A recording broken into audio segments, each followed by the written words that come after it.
Olá,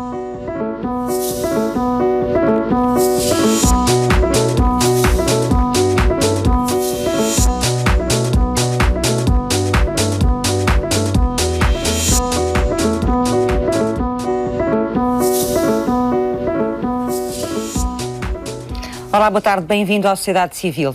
Uma cidade sem carros pode parecer um futuro longínquo, mas faz parte de muitos projetos europeus e asiáticos. Viver sem carro é o tema desta Sociedade Civil.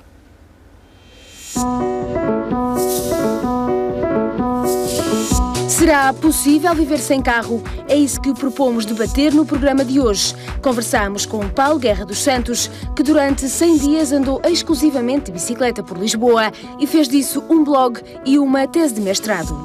Mais à frente, rumamos à oficina do Instituto Superior Técnico, onde o grupo de alunos dedica o seu tempo a construir carros elétricos.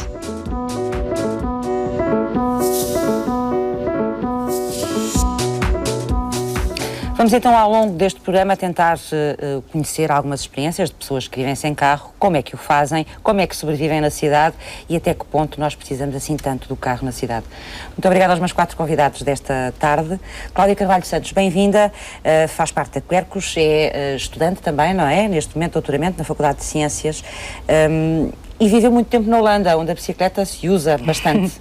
Não é? Quando lá esteve, também usava? Sempre. Era o meu único transporte, a bicicleta e o comboio, deslocações pendulares para o trabalho, ir às compras, lazer, passeios na natureza e ainda mais do que isso é a facilidade que existe na intermodalidade dos transportes, no comboio, no autocarro e a facilidade que existe de alugar uma bicicleta em qualquer cidade e portanto se eu quero visitar aquela cidade eu vou de comboio e alugo a bicicleta e passeio quando lá chego. Existem até preços bastante amigos, preços bastante bons para as pessoas e é ótimo. Tenho saudades. E foi aí, nessa sua experiência na Holanda, que o seu contacto com a bicicleta foi maior? Eu, quando era pequena, já usava a bicicleta. Meus pais ofereceram uma bicicleta quando eu tinha cerca de 8, 9 anos. Aprendi sozinha. Todas as crianças têm um contacto com a bicicleta, não é? Depois perdem esse contacto com a idade. Também é verdade, porque também não há muitas condições para usá-la, não é? E, portanto, eu vivia numa aldeia, em Vila de Conde, e, portanto, usar a bicicleta era comum. Ir à mercearia ou ir à casa dos amigos era comum. Quando era adolescente, usava a bicicleta para ir para a praia. São cerca de 8 km. Sempre gostei muito de bicicleta, embora agora não a use em termos de deslocação para o trabalho, tenho imensa pena, mas uso o carro dividido, também já é uma mais-valia. Se tinha trazido da Holanda esse bichinho e se tinha insistido cá. Tenho pena que não possa... Quanto tempo esteve na Holanda? 3 anos. Esteve 3 anos. E durante esses 3 anos usou sempre a bicicleta como meio de transporte, juntamente com outros meios de transporte. Com o comboio, para o trabalho, por exemplo. Mas a Holanda tem a esse nível uma estrutura já muito bem montada, não é? Que permite fazer as ligações do comboio, do autocarro com a bicicleta. E tem muitas bicicletas, não é? Que podem ser usadas em Eu tinha 3 bicicletas. Lá? Uma no sítio de trabalho, porque fazia uma deslocação de cerca de meia hora. Uma onde eu vivia e uma de reserva, porque às vezes acontecia um furo, às vezes não tinha tempo de o compor. Portanto, havia 3 bicicletas, todas bastante velhas, porque existe uma alta taxa de roubos de bicicletas. E também na Holanda, eu ia perguntar isso. A única coisa que se rouba são bicicletas. E, portanto, temos de ter um locker muito bom para as bicicletas. Roubaram-me uma que era muito boa, que era de... Depois deixava ficar lá num sítio, de um dia para o outro. Mas aí com um locker muito bom, para não me roubarem. E, portanto, para além disso que eu queria salientar existe uma cobertura espacial de rede de transportes muito boa. Rápida, que ajuda a fazer frequente. Depois essas ligações também. Que aqui em Portugal não existe, mas também compreendo-se. O relevo não é a mesma coisa. O país é muito mais pequeno. A Holanda é 3 vezes mais pequena que Portugal. Tem cerca de 16 milhões de pessoas. Portanto, existe mais uso no próprio transporte. E depois é uma questão de sociedade. Toda a gente tem uma bicicleta e, portanto, é bonito usar a bicicleta. Vamos sair à noite, vamos de bicicleta. Uns puxam os outros, não é? Sim. É interessante, é muito interessante. Já vamos saber depois, quando chegou cá, como é que retomou esses hábitos de voltar ao automóvel e quais foram as dificuldades que encontrou. Ricardo, bem-vindo. O Ricardo Cruz é membro da MUBI, a Associação para a Mobilidade Urbana em Bicicleta. Veio de bicicleta para a sociedade civil, vai voltar de bicicleta para casa e anda sempre de bicicleta, não é? Sim, é verdade. Já desde 2011 que é o meu meio de transporte, digamos assim, diário. Faço uma média mais ou menos 500 km por mês. Há 2 anos? Sim. E antes usava o quê? O carro? O automóvel. Como é que fez essa transição? Não tive em Amsterdão a viver, mas conheci no espaço de 2, 3 anos várias capitais europeias por motivos profissionais e apercebi-me que havia muitas pessoas a deslocarem-se nas cidades de bicicleta, pessoas de várias idades, e de facto cheguei a um ponto até de ficar um bocadinho envergonhado como é que em Portugal isso não acontecia. Porque eu via pessoas em Roma, em Bruxelas, em Londres, em Paris, de todas as idades, de pessoas jovens, pessoas de 50, 60, a deslocarem-se de bicicleta no meio do trânsito e sem qualquer problema. E achei aquilo de facto uma coisa incrível. E resolvi adotar este estilo de vida. Uhum. Foi assim de um momento para o outro? Não. Há um processo de transição e digamos, de reconstrução da identidade da pessoa. Eu tive que me refazer enquanto cidadão que se desloca na cidade. Eu tive que pensar que não posso usar o automóvel e que tenho que usar a bicicleta. Como é que eu faço para andar nas subidas? Como é que eu faço com o piso? Como é que eu faço quando chove? E tive que aprender isso tudo. E tive que aprender a andar entre os carros, que não é fácil. Já vamos saber também, então, que obstáculos é que teve que vencer e o que é que teve que mudar no dia-a-dia, na sua vida. Não sei se, inclusive, mudou percursos, provavelmente, também. Sim, alguns. Sim, sem dúvida. Eu utilizava vias rápidas e agora não. E com a bicicleta terá que fazer outros. Exatamente. Mas é muito interessante. E trouxe a sua bicicleta, sim, uma que é das a sua minhas grande companheira, sim. não é? Que nós vamos vê-la também ao longo deste programa. Álvaro Costa, bem-vindo. É membro da Ordem dos Engenheiros e é professor na Faculdade de Engenharia da Universidade do Porto, no Departamento de Engenharia Civil. As nossas cidades estão preparadas para termos mais homens corajosos, ali como o Ricardo Cruz, andar de bicicleta no dia-a-dia, fazerem a sua vida em cima de duas rodas? Eu acho que generalizadamente não. Portanto, ainda é muito perigoso andar nas cidades portuguesas, andar de bicicleta. Algumas estão melhor preparadas que outras, mas ainda é uma aventura. Elas foram muito pensadas para o automóvel? Ou só pensadas Elas foram muito pensadas para o automóvel. E eu acho que em algumas os transportes públicos são muito bons. Acho que no Porto, generalizadamente, o metro é muito bom e a rede de autocarros é muito boa. Portanto, há em algumas que é possível não usar o automóvel e uma pessoa conseguir fazer as suas deslocações do dia-a-dia praticamente sem carro, mas a bicicleta não, é sempre uma aventura generalizada. Não sei se os transportes são assim bons no Porto, as pessoas ainda não deram por ela, porque continuamos a ter muita gente de carro. Muito menos do que, do que acontecia antes do metro. Portanto, o metro veio introduzir uma revolução na forma das pessoas se deslocarem. E, portanto, generalizadamente, hoje, há muito mais gente que usa o transporte público do que usar, consegue usar sem E com essa rede de carro. transportes, assim, por exemplo, seria possível já as pessoas fazerem aquilo que a Cláudia estava aqui a dizer que fez na Holanda, que é fazerem as ligações depois de bicicleta? Pois, e esse é que é o grande problema. Falta uma estrutura de cidade que alimente os sistemas de transportes públicos. Porque a bicicleta pode ser muito conveniente para a pessoa fazer pequenos percursos, deixar a bicicleta e depois apanhar o comboio ou o metro. Isso é que as cidades não estão preparadas. Falta Que este estruturas conceito. são essas que seriam necessárias? É preciso ciclovias, portanto, que faça com que as pessoas andem de bicicleta de forma segura, e depois também é preciso o parque de estacionamento para as pessoas poderem deixar a bicicleta com uma baixa taxa de roubo. Por acaso é engraçado que nos países mais desenvolvidos o bem é tão precioso que é muito roubado, mas é verdade isto. Provavelmente haverá menos automóveis para roubar também, não é? Há muitas bicicletas, que é o que as pessoas usam. Aires Rocha, bem-vindo, é empresário também nesta área, não é? Do negócio das bicicletas. É um negócio que vai de vento em popa ou não? As pessoas procuram mais, cada vez, bicicletas, nomeadamente para fazerem percursos na cidade, se deslocarem para o trabalho ou não? Exato, é assim, é um negócio que não começou agora, já começou há muitos anos. Só que é um negócio que tem que ser trabalhado. E nós notamos que nos últimos 3 anos houve um boom neste setor. Também de acordo com o que acabou de dizer, que há mais condições de andar de bicicleta. As cidades já têm mais condições de andar de bicicleta. Embora que a procura de bicicleta é a bicicleta de desporto, de BTT, de prática de estrada. A bicicleta não é para o dia-a-dia. A procura da bicicleta é a bicicleta para a prática desportiva. Para fazer passeios ao fim de semana, etc. Exatamente. E eu acho que esse aqui é um grande problema, é que as cidades, até que investem nas ciclovias, estão a investir nas ciclovias de lazer. e não estão a investir nas ciclovias que realmente podem mudar a mobilidade das pessoas. Que é a circulação diária, não é? Que é ligar os espaços de habitação aos espaços de emprego, e isso é muito mais raro. Agora, a bicicleta está a entrar na moda. Existem espaços nas cidades para as pessoas, por exemplo, passearem com a bicicleta ao fim de semana, não é? Exato.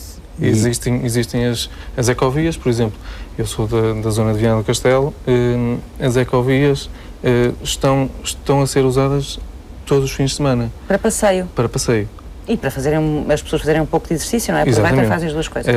Apesar de eu achar que ainda há muito para fazer nesse sentido. Mas estão a ser usadas para a prática de desporto, do BTT, e não só, porque viver sem carro não é só bicicleta, viver sem carro também é caminhar, também é fazer passeios pedestres. Agora, há muito ainda para fazer em termos de condições para a prática do desporto e também para o dia-a-dia, não é? Porque no dia-a-dia pouca gente usa a bicicleta, pelo menos aqui no Norte. Já vamos regressar. São cada vez mais as medidas que tentam estimular os portugueses a deixar o carro em casa. Mas será que estão a surtir efeito?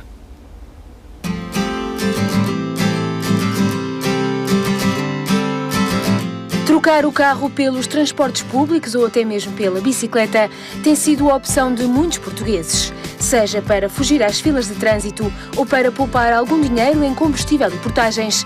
Quem fez esta escolha usa o carro apenas para as deslocações de fim de semana ou viagens mais longas. Esta mudança de comportamentos levou a que Portugal tivesse sido o país da União Europeia com maior perda de tráfego em 2012. Já os transportes públicos, apesar de terem conquistado novos clientes, têm cada vez menos passageiros, facto justificado pela elevada taxa de desemprego e pela subida dos preços dos transportes. Entre outubro e dezembro de 2012, o Metropolitano de Lisboa transportou menos 16,5% dos passageiros. Contudo, durante os 3 meses, este transporte foi utilizado por 37,6 milhões de pessoas. Já no Porto, a descida trimestral foi apenas de 0,3%, com 14,2 milhões de passageiros a utilizar o metro. Nos comboios, no mesmo período, foram transportados 32 milhões de passageiros, número que fica 12,2% abaixo do registado no mesmo período do ano anterior. Quanto às travessias fluviais, o movimento de passageiros caiu 11,5% no último trimestre do ano, fixando-se agora nos 6,2 milhões de utentes. Dados da Comissão Europeia revelam que, na Europa, 30% dos trajetos efetuados em automóvel cobrem distâncias inferiores a 3 km e 50% são inferiores a 5 km, razão mais do que suficiente para deixar o carro em casa. Talvez por isso, a bicicleta tem ganho cada vez mais adeptos que a escolhem como meio de transporte principal. No entanto, nos censos de 2011, apenas 0,5% da população afirmou usar a bicicleta para ir trabalhar ou para a escola. Mas o barómetro publicado em junho pela Federação Europeia de Ciclistas colocou Portugal num dos últimos lugares de um ranking europeu que compara vários indicadores sobre o uso da bicicleta.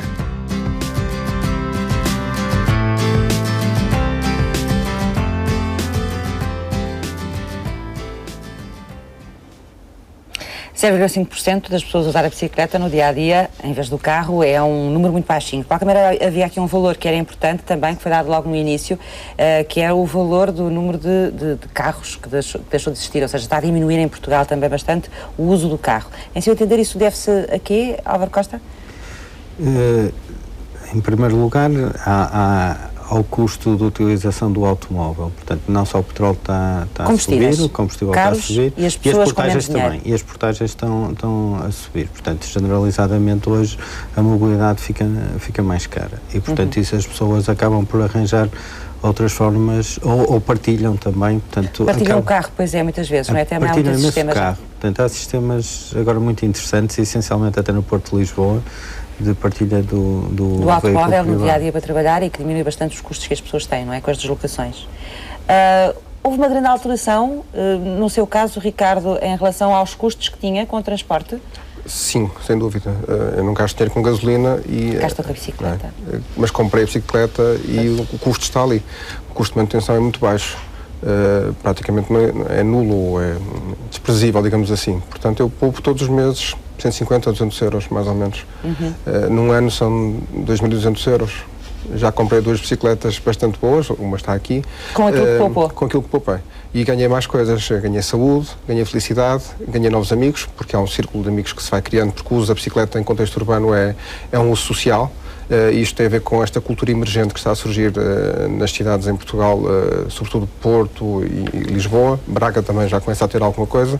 Adeptos da bicicleta em contexto urbano. Pessoas que se juntam à noite para beber um copo, para como estava a dizer aqui, a Cláudia em Amsterdão fazia muito isso, não é? À noite as pessoas juntavam-se e iam de bicicleta. Começa a haver isso também nas cidades em Portugal, sobretudo nas grandes cidades. Mas quando começou a usar a sua bicicleta em vez do carro, não tinha ainda esse grupo? Não. Ele nasce depois, potenciado pelas redes sociais. As redes sociais aqui vieram catalisar estes encontros de pessoas que não se conheciam, mas que têm este interesse comum, digamos assim. E a união faz a força, não é? Sim, sem dúvida. Também motivam outras pessoas a fazerem o mesmo. O objetivo também é esse, porque quanto mais pessoas perceberem que isto é uma questão estritamente de mentalidade e cultural, as pessoas começam a aderir e começam a perder um bocadinho a vergonha. Isso aconteceu comigo também. Mas agora explique-me como é que fez essa transição e que dificuldades é que sentiu e que obstáculos é que teve que ir ultrapassando. E imagino que por muito que tivesse pensado no dia em que ia deixar o carro e trazer a bicicleta pela primeira vez, não é? Entretanto, deve ter tido algumas surpresas pelo caminho, ou situações que teve que resolver e que não tinha pensado antes, não é? Sim. Como é que foi esse processo?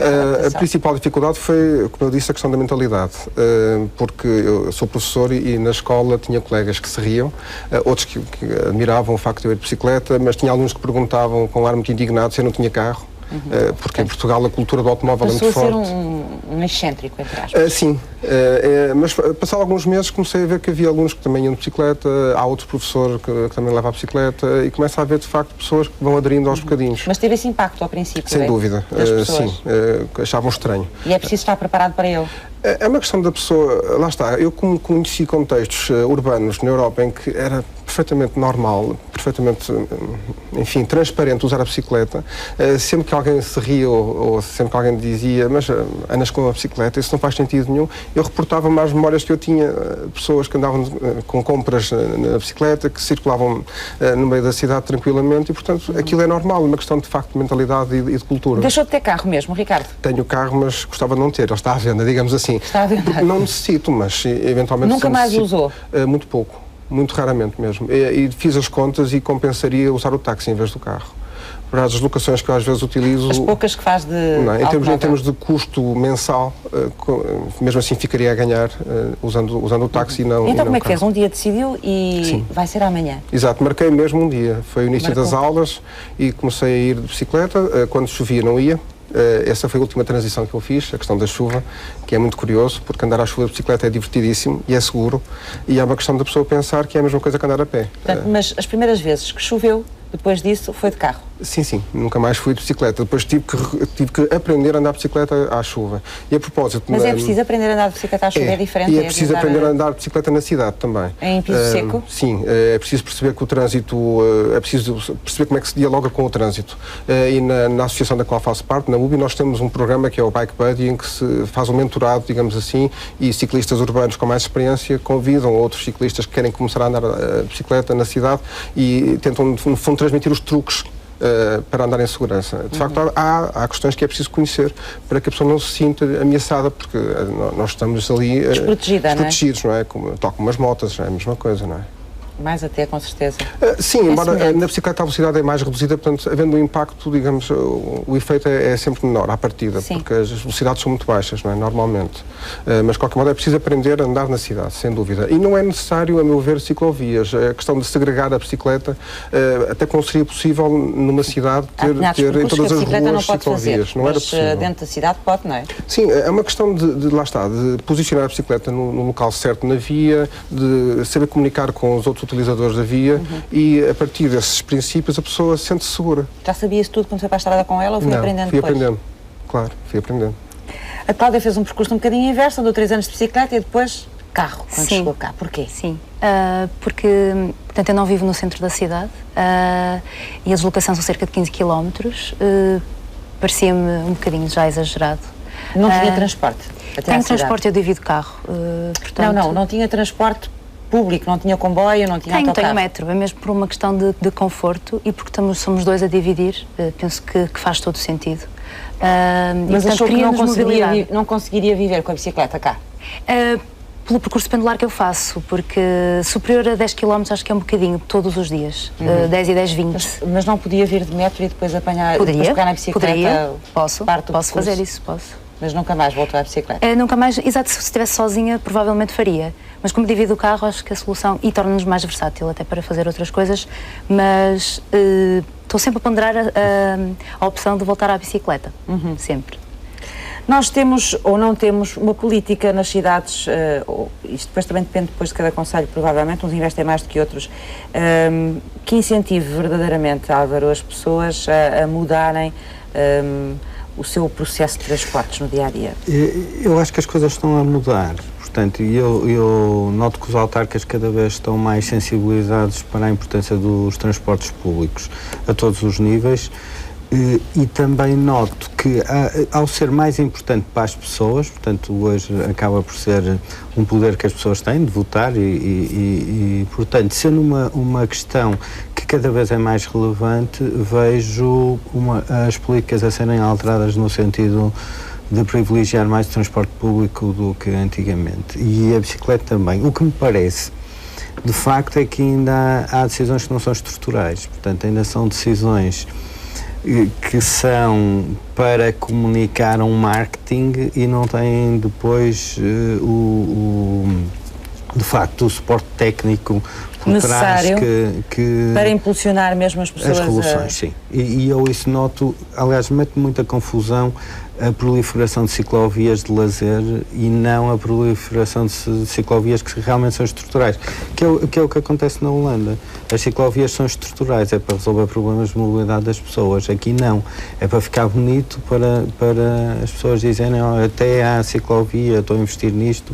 É uma moda, um pouco? É uma moda, eu acho que é uma moda, mas eu não sou contra as modas. Agora, isto tinha de se transformar em algo estrutural e aí é que eu acho que ainda há algo a fazer para tornar esta moda estrutural. Portanto, nós vimos que ainda a percentagem de pessoas que andam de bicicleta é muito baixa. Portanto, ainda estando na moda, é uma moda que ainda não mudou os nossos hábitos.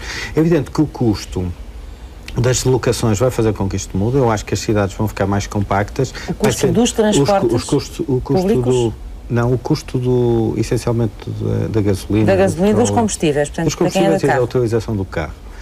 Vai fazer com que as pessoas voltem um bocadinho a viver em situações de maior densidade no centro das cidades. Começa a ser caro, essencialmente aquelas cidades começaram a fazer as deslocações. E sim, essencialmente quem começou a ter portagens à volta da cidade começa a pensar que esse custo é demasiado elevado e, portanto, começa a pensar na alteração da sua própria localização da sua habitação. Quer dizer, vamos ter mais pessoas que viviam na periferia, em pequenas cidades, à volta da cidade onde trabalham. Isso é marcante. E que vão regressar à cidade para mais perto do local de trabalho, é isso? Sim, não tem outra opção.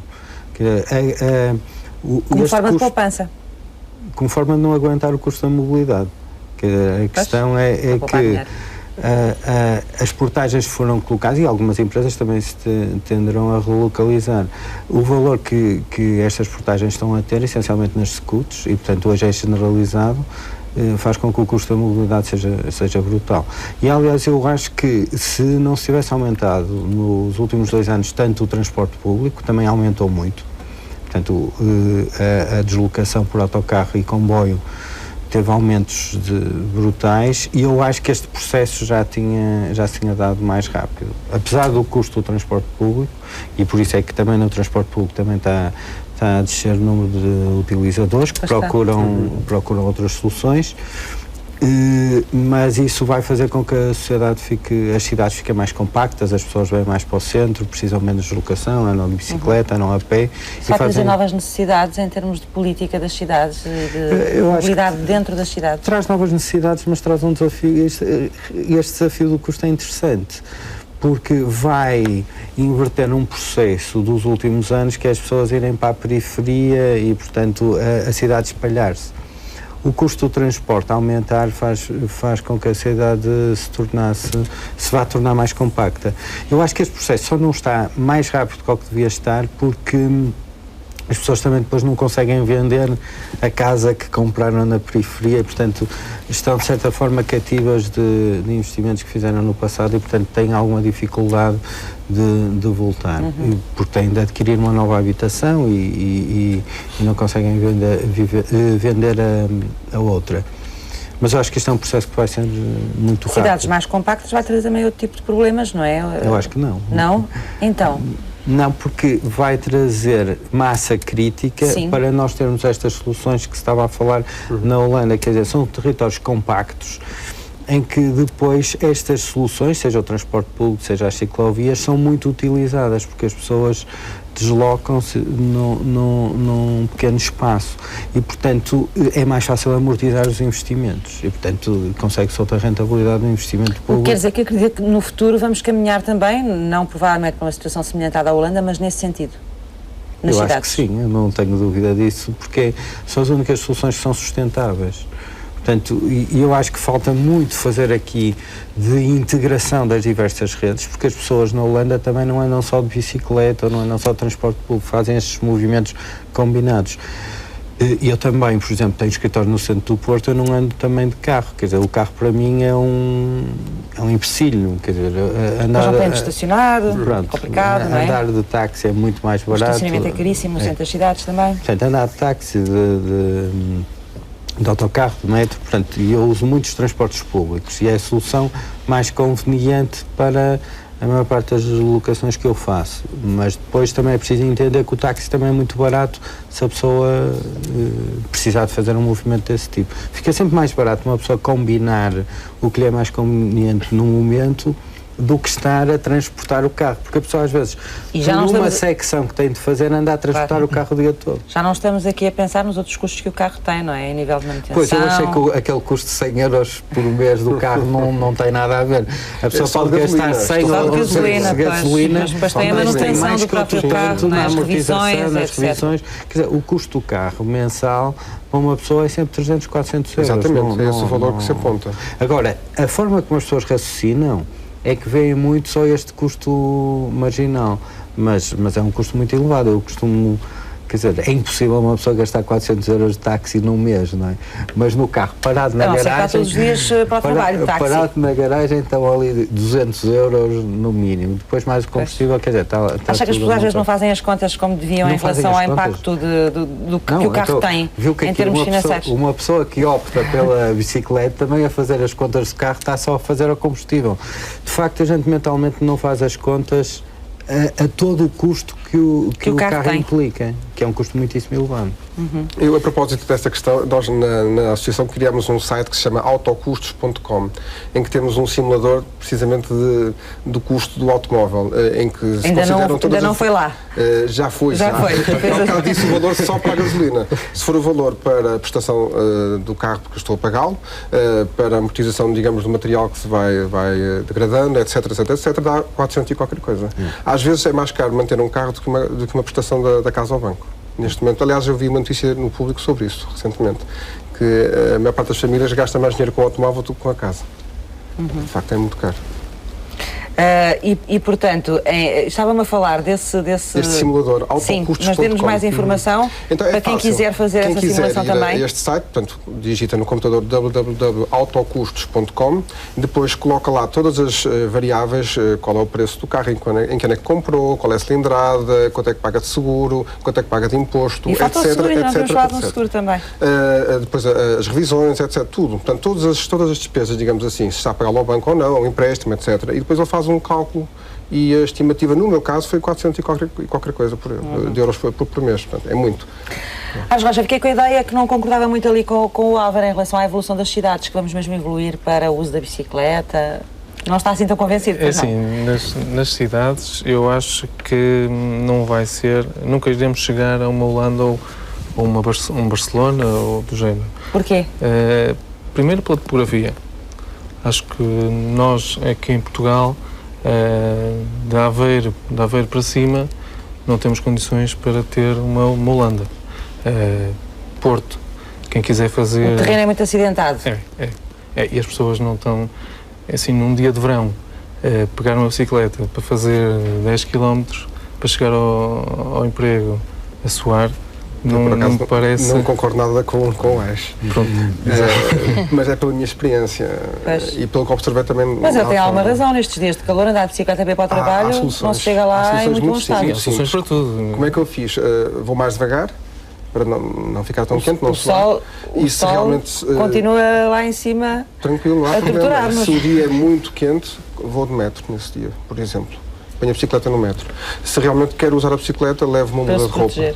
Levo uma muda de roupa, uma t-shirt, uma camisa, chego ao local de trabalho. Consegue fazer essa mudança de roupa na escola? Sim, é tranquilo. Vou à casa de banho, se quiser, e ninguém repara. E vou trabalhar como se tivesse acabado de sair de casa. É uma questão de realmente de mentalidade. Mentalidade. E das pessoas, pois... eu penso que o que o Ares Rocha não acredita muito é que as pessoas vão mudar assim os seus hábitos. É isso? É complicado? Sim, nós portugueses... isso eu concordo. É difícil, mais sim. difícil. Não nós quer dizer portugueses. Que nós. O resto. Nós portugueses, porquê? Porque assim, nós portugueses temos o hábito do comodismo, ou seja, nós acomodamos-nos rápido às coisas. E o carro, para nós, é uma comodidade que a gente precisa, não é? E que precisa, entre aspas, não é? Agora, a bicicleta na cidade acaba por ser, assim, não é aquela vantagem que a gente tira assim de imediato. A gente não vê de um momento para o outro, a não ser nos custos, mas para isso é preciso um grande esforço. Não é? Um esforço físico, que nem toda a gente está preparada para fazer da Foz do Porto, por exemplo, até à Sé. Ou até assim, à Maia, por exemplo. Até à Maia, ninguém está preparado para fazer... Até à Maia? Sim. Bicicleta a primeira vez que eu sempre? fiz, demorei uma hora e disse, nunca mais faço isto é impossível. De onde? Do Porto para a Maia? Do centro, perto da zona da Boa Vista. Demorei uma hora e cheguei completamente a pingar e disse, não, isto é impossível, ninguém pode fazer isto. Mas aos bocadinhos a pessoa vai percebendo que consegue. E hoje demora 20 minutos. E não chego suado. De uma hora passou para 20 minutos? Sim, 20 minutos. E não chego a suar. O que quer dizer que fisicamente também deve ter ganho bastante, não? Sem dúvida. No inverno não tenho constipações, não tenho gripes, não me lembro de ir ao médico. Portanto, houve uma alteração mesmo da pessoa, do indivíduo. Há mesmo uma alteração grande.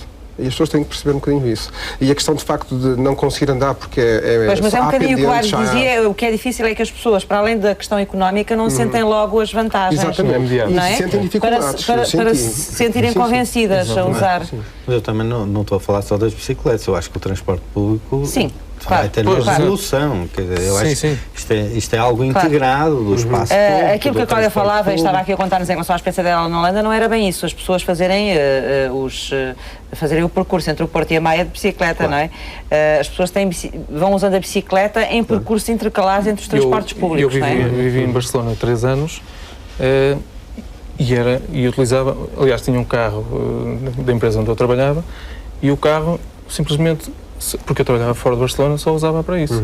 A bicicleta era mesmo para andar em Barcelona. E porquê que optava pela bicicleta dentro de Barcelona?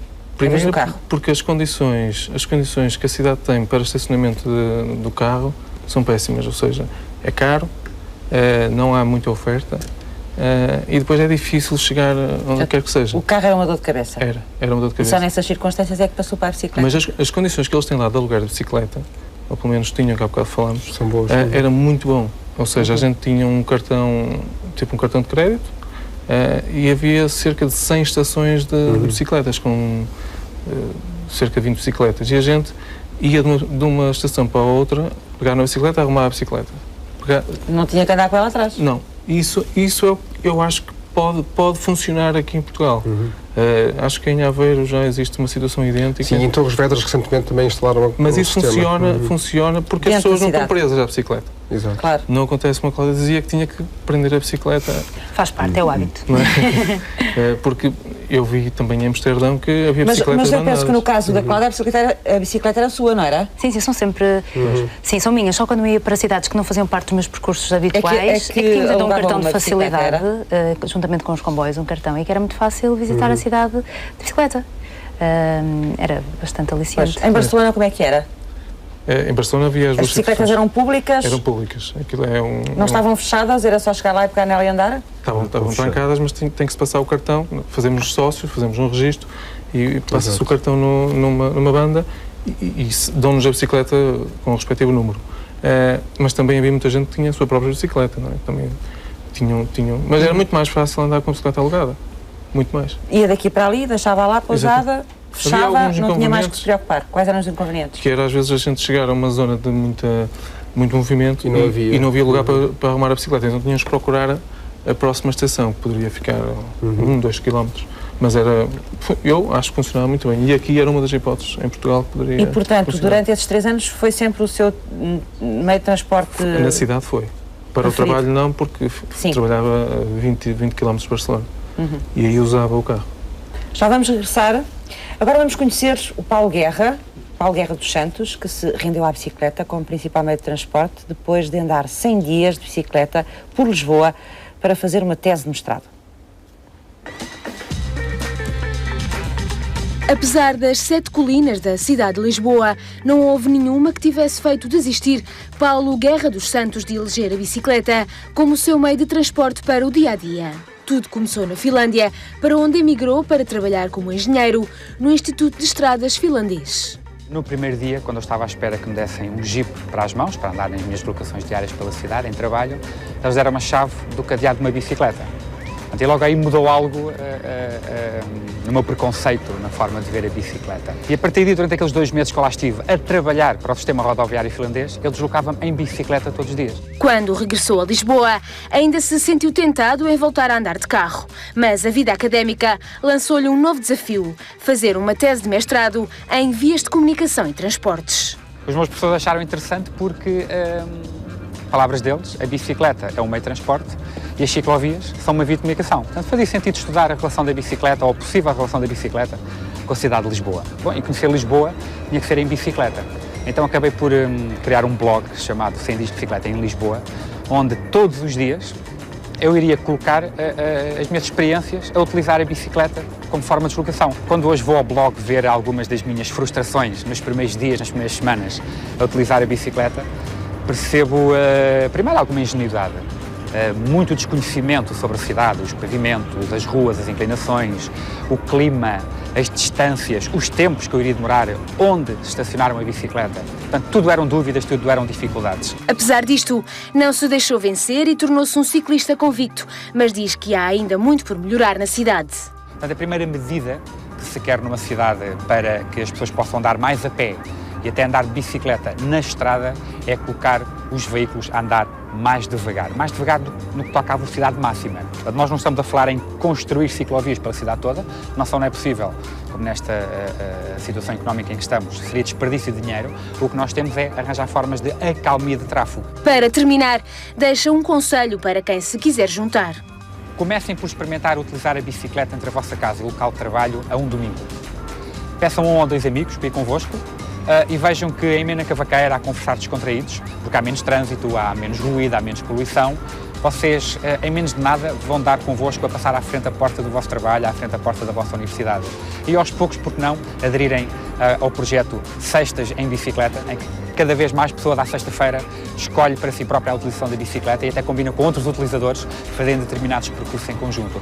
Experimentem, não critiquem, não duvidem, não ponham em causa antes de terem o conhecimento, antes de falarem com outras pessoas que já utilizam a bicicleta. Vão ver que depois de experimentarem, depois de verem as diversas vantagens que há em utilizar a bicicleta do ponto de vista económico, do ponto de vista da saúde, do ponto de vista do stress, do ponto de vista dos tempos até da deslocação, vocês vão ver que, como disse uma vez alguém na Finlândia, quando eu lhe perguntei porque é que usava tanto a bicicleta como meio de transporte, responderam-me: a bicicleta para mim não é um meio de transporte, é uma forma de estar na vida.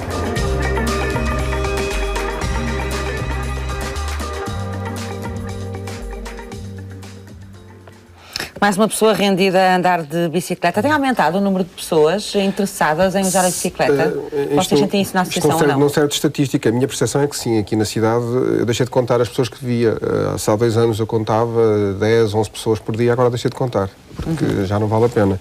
A percepção é que o número de pessoas a usar a bicicleta na cidade tem vindo a aumentar, sem dúvida. O que é que a vossa associação faz nesse sentido? Temos então o tal programa de mentorado, o Bike Buddy, que é o quê? É, no fundo, pessoas que querem começar a usar a bicicleta, que tomam esta decisão por algum motivo e pedem ajuda à associação junto de pessoas que fazem parte e que andam há mais tempo, para aprenderem os truques, as técnicas de se moverem dentro da cidade de bicicleta, se é que elas existem. E então combinam, encontram-se e a pessoa com mais experiência acompanha a pessoa que está a começar a usar a bicicleta no percurso que faz até ao trabalho. O que é importante aprender? Posicionar a bicicleta como deve ser na via.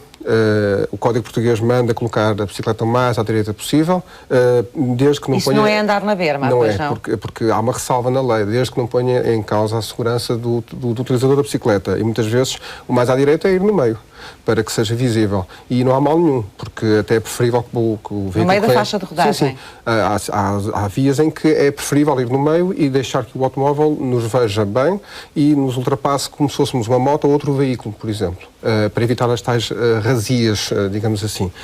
Depois há a questão dos elétricos, ter cuidado com o pavimento, há a questão da... Com o pavimento? Sim, porque muitas vezes as pessoas que não sabem colocam a bicicleta num tipo de pavimento que é perigoso e podem cair. Por exemplo, travar em cima de carris é perigosíssimo, porque também a bicicleta escorrega, portanto é preciso ter muito cuidado com isso. Por exemplo, então, o empedrado, estávamos a falar do empedrado, às vezes não é fácil. Isso é complicado também, não é? Numa cidade, por exemplo, como a do Porto, sim, que está cheia de empedrado. De pensar no percurso. A questão das pendentes também, no início. Agora, a pessoa, ao fim de alguns meses, já não liga muito à questão das pendentes e das inclinações, mas no início é uma variável muito determinante. E então a pessoa deve repensar o mapa da cidade. Para ir de A a B, qual é o percurso com menos pendentes? E muitas vezes isso ainda se faz ao fim de alguns meses de utilização. As pendentes é o quê? As descidas? As inclinações. As subidas. Ou as subidas? As subidas. As subidas é o mais... Subidas e descidas ou só subidas? As descidas são tranquilas, porque a pessoa vai travando e não é... não é? Sim, claro. A bicicleta tem que ser com alguma qualidade, tem que ter alguma qualidade. As subidas causam alguma dificuldade para quem está a começar, não é? Não é fácil, até porque às vezes levam alforjes com coisas e vai carregada e, portanto, fica mais pesada. A pessoa fica mais pesada e não está habituada. Mas isso resolve... Consegue subir com a sua bicicleta as subidas no Porto? Sim, tranquilo. A 31 de Janeiro? Essa não é mais... Para quem não sabe, é uma rua que sobe bastante. Essa eu não posso subir porque só posso descer. E eu compro o código e nós vamos cumprir o código, como é óbvio. Mas escolha, vou ter que arranjar outra que seja a subir bastante. Por exemplo, Dom Pedro V é uma boa subida, mas faz com calma. O truque é ir devagar. Já a fez? Várias vezes, não há problema. E quando vou para a Maia, vou por São Mamede de Festa. E não é a pé, com a bicicleta à mão? Não. E quando vou para a Maia também encontro uma subida muito grande e não é difícil.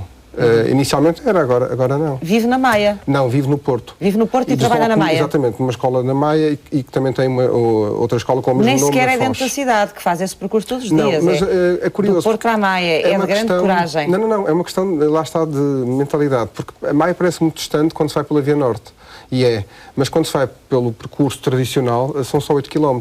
Estrada Nacional é isso? Vai-se por São Mamede. Vai-se por São Mamede, vai-se ali por uma zona urbana. Portanto, faz um percurso que não fazia de carro. Sim, sem dúvida. E de carro demoraria imenso tempo. Quais são as principais dúvidas, as principais dificuldades ou angústias que as pessoas, quando entram em contacto convosco, colocam? Eu penso que é a questão do relacionamento com o trânsito, com os automóveis. Há muito medo do automóvel. Será que a pessoa vai ser atropelada? Será que a visibilidade é suficiente? E essa questão é importante. Depois há a questão, se calhar, também da chuva. Aprender a andar de bicicleta na chuva. É diferente, sem dúvida. É preciso perceber que o tempo de travagem é maior, é preciso a pessoa estar protegida para não chegar ao local de trabalho completamente molhado e há equipamento que permite, de facto, fazer isso. Mas a principal questão é mesmo a integração do veículo da bicicleta no trânsito. Porque as pessoas ainda têm aquela ideia de que a bicicleta não é trânsito. A bicicleta faz parte do trânsito, é um veículo do pleno direito. Tem quem quer ser ciclista ou quem é, e tem também os condutores dos automóveis. Sim, mas eu penso, e lá está, isto é uma percepção que nós temos um bocadinho de senso comum, que há cada vez mais essa sensibilidade por parte dos condutores, porque muitos deles também são utilizadores da bicicleta em fim de semana, em contexto de fim de semana. E, portanto, sabem que... Por exemplo, a Cláudia ficou mais sensível aos ciclistas depois de voltar e de passar a ser outra vez condutora de automóvel? Bastante mais sensível, eu compreendo a atitude e confesso que é o meu primeiro medo, é o medo, é o perigo dos condutores de automóvel. Eu penso que não estão sensibilizados. Em Portugal? Sim, em Portugal. Portanto, eu vi habituada de um ambiente completamente calmo. Os ciclistas, os espiões também têm. Eles também. Não é? E, portanto, não há o respeito, é sempre que vamos vai uma bicicleta a incomodar. E, portanto, é como o Rui diz, temos que olhar para a bicicleta como parte do trânsito. E é complicado. Eu tenho esse medo e digamos que... Foi uma das coisas que fez com que se retraísse também no uso da bicicleta. Exatamente. E na Holanda, os condutores encaravam os ciclistas de uma forma diferente? Sim. Então, são sempre sensíveis. Nós temos que ter sempre em conta que pela nossa direita pode aparecer um ciclista. E digamos que também posso dar a outro lado da moeda, não é? Os ciclistas também abusam um bocadinho na Holanda. E, portanto, mas acho que fazem um bocadinho o papel que fazem aqui os condutores de automóvel. A estrada é toda nossa. Passam vermelhos, passam à frente do comboio, se for preciso, ultrapassam os carros, mas noto uma acessibilidade muito maior dos condutores de automóvel em relação aos condutores de automóvel em Portugal. Mas é uma questão de mentalidade, de ir habituando o condutor a ver a bicicleta diariamente naquele percurso. De educação. Acho que falta aí um bocadinho, principalmente em Portugal, tanto automobilista como ciclista. Eu conheço casos de ciclistas que não respeitam o automobilista. E o vice-versa também acontece. Tem que haver um bocadinho aí, tem que se fazer alguma coisa nesse sentido. Porque os ciclistas têm que cumprir regras, as regras, e que os automobilistas também, não é? Exatamente. Sim, e os peões também referiu, de facto é importante. Aqui em Espanha, o automobilista respeita muito mais o ciclista que aqui em Portugal. Vê-se, nota-se. Eu faço, se for a Espanha, sinto isso. Sinto que provavelmente que é também porque lida mais com eles no dia-a-dia e com mais ciclistas? Talvez, e também já é de mais tempo, ou seja, já se usa a bicicleta há mais tempo que em Portugal. E o automobilista aqui não tem paciência. A grande maioria não tem paciência para ter um ciclista no meio da estrada. Que eu também acho que no meio da estrada, acho que não... Depende das vias, atenção. Pois, exato, mas eu acho que deve sim ser visto, mas deixar de sempre... Não provocar, porque às vezes é um bocadinho provocar o automobilista, não é? Ir mesmo à frente do nariz do carro. Não é de forma melhor, como é óbvio, mas muitas vezes eu, quando ando em cidade, coloco-me no meio e depois peço desculpa, agradeço. Claro. É uma questão de comunicar com os outros utentes da via, é uma questão de cordialidade. Se eu for cordial com o automobilista que vem atrás de mim, os outros estão ao lado, estão a ver.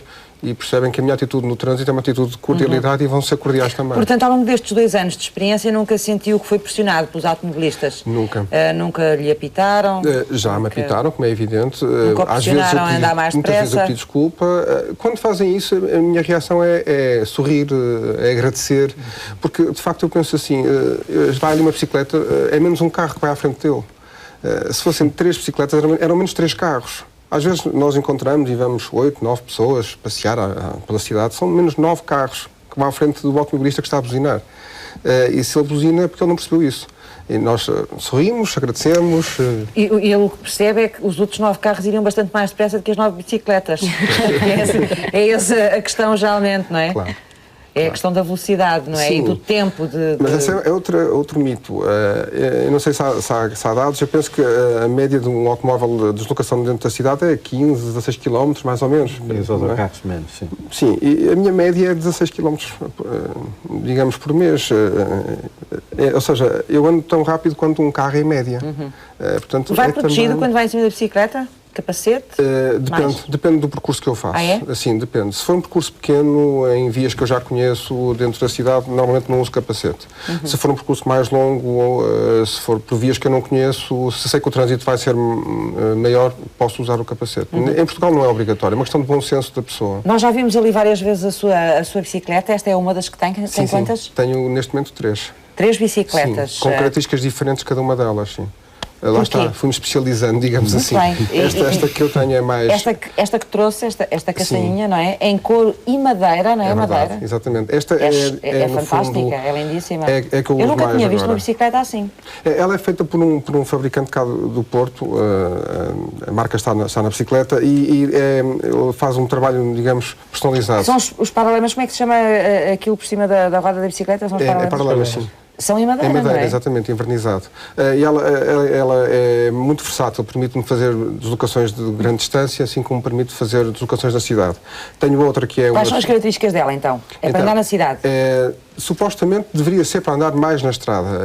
Digamos que o perfil dela é mais de estradeira, digamos assim. Mas, dado, digamos que ela permite uma utilização na cidade em que me permite deslocar rapidamente, eu uso-a mais também aqui na cidade. Ela tem uns pedais muito, muito pequeninos. Sim, mas isso é uma opção minha. Eu quis usar pedais de encaixe, digamos assim, para me permitir ter mais rendimento quando estou a pedalar. Eu vou com os pés presos e no meio do trânsito. Os pés presos? Exatamente. Mas porque os seus sapatos são adaptados àquele... Tenho uns sapatos que, se olhar para eles, parecem sapatos normais, mas por debaixo têm um suporte para agarrar o pedal. E encaixam ali, exatamente, no pedal que estamos a ver agora. Mas é uma opção pessoal. Qual é a vantagem? Vou com o pé preso, portanto tenho mais rendimento do ponto de vista muscular. Mas lá, como lhe digo, isto não é obrigatório um ciclista ter então isso. Então, se desequilibra de repente, é fácil desencaixar o pé de lá? Saem logo automaticamente. Portanto, é uma questão de ter mais rendimento. Eu tenho outras bicicletas em que não tenho este sistema. São bicicletas com o pedal normalíssimo. Né? Tenho uma Genoa holandesa também, que é muito bonita. Também vou ali numa posição mais vertical, mais confortável, mais urbana. Para que usa essa, geralmente? Essa utiliza normalmente para percursos mais pequeninos, ou para andar ao fim de semana, ou quando chove. Porque tem um sistema de travagem interno que, a meu ver, é mais eficaz, digamos assim, porque não se molha. Portanto, trava-se sempre da mesma maneira e dá-me mais segurança. É mais segura. Sim, exatamente. Não é que esta não seja segura. Sim. A outra é mais segura, digamos assim. E tem uma terceira ainda? Que é uma de BTT, quando faço caminhos de Santiago. Eu gosto de fazer nas férias percursos de longa distância. Portanto, nunca se cansa de bicicleta? Não, a primeira vez que fiz um percurso de um caminho de Santiago achei incrível, não é? Fiz 250 km em 4 dias, foi assim um feito e que me ajudou na tal mudança individual, pessoal. E já fiz outro de 1000 e tal quilómetros, desde Barcelona até Santiago, e faço com essa bicicleta de BTT, digamos assim. Geralmente as pessoas têm, a partir da ideia que um dia se ficam sem um automóvel a sentir-se muito infelizes, que não se conseguem mexer. É o contrário. Eu nunca fui tão feliz. Era isso que eu lhe ia perguntar. É exatamente o contrário. O meu nível de stress, a minha profissão é muito estressante. Eu sou professor, lido com pessoas, com grupos grandes de pessoas durante muitas horas seguidas e o meu nível de stress reduziu-se de uma forma abrupta mesmo. Eu sou muito mais feliz agora, sem dúvida. O Aires há pouco estava a dizer no arranque do programa que as pessoas procuram muito a bicicleta, mas não propriamente para andar na cidade, que é sobretudo para... Mais lúdico, para a montanha, para passearem. Para passear, sim. A bicicleta de citadina não tem... Começa a ter, as desdobradas que já falamos, começam a ter alguma procura. Mas, essencialmente, o que se vende mais é a bicicleta de montanha e agora também se começa a vender muito a bicicleta de estrada. As pessoas já começam a perder algum medo, não é? Existe muito o que o Ricardo falou. As pessoas tinham medo de ir para a estrada. Porque estrada é perigo, vem em perigo, não é? E às vezes não é isso, às vezes até o monte é mais perigoso que a estrada, não é? E acabam, agora a procura da bicicleta de estrada já é maior, já se vê mais gente a procurar essa bicicleta. As bicicletas para andar na cidade têm que ter características específicas, é? Não. Pode ser a bicicleta normal? São bicicletas mais versáteis, são bicicletas com características... Como os carros também é autodescapotável lá. Portanto, sim, no isso fundo, aí depois tem a ver com o preço, não é? É diferente. Depois tem a ver com o preço, que as bicicletas também não são propriamente baratas, não é? Há de tudo, não é? Há de tudo, exato. Bicicletas de 100 euros e há de 10 mil, portanto há de tudo. Pois, há de tudo. A gama é enorme, sem dúvida. O que é que vai ser preciso mudar nas cidades para conseguirmos fazer esta transição? Eu há pouco perguntava-lhe pela questão política, me parece que é fundamental, ou seja, este exemplo que o Aires estava a dar há pouco de Barcelona tem muito a ver com tornar a vida mais difícil para os carros dentro das cidades e a vida mais fácil para outros meios de transporte. Precisamente porque o que ele disse é que estacionar em Barcelona era impossível. Portanto, isto no fundo tem de haver uma política de mobilidade feita a nível local que torne o estacionamento difícil e que dê opções de transporte público, porque...